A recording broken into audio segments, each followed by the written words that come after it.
Following exercise is called high kneeling, and we will use it for our runner in order to have better coordination between gluteal muscles, adductors in an uprighting function. So I ask Natalie to kneel down. We're starting in a position kneeling on both knees. Knees are shoulder width with the convergence of the shins.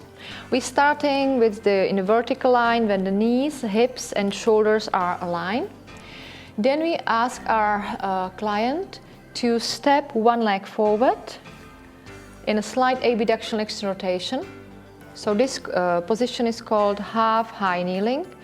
And from this position we will activate these gluteal muscles and with coactivity of the adductors and quad.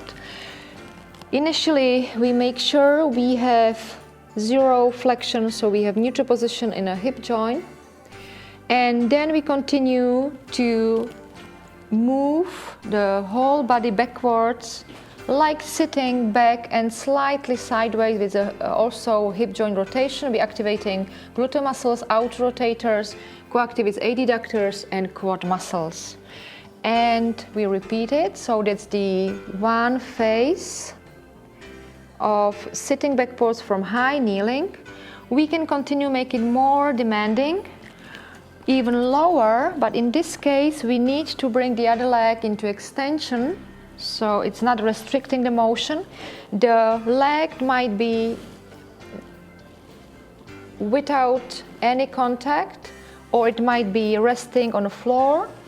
And from this position, from maximum flexion, again we cue the client to lift up towards the knee and place the leg back to the initial position. Well done.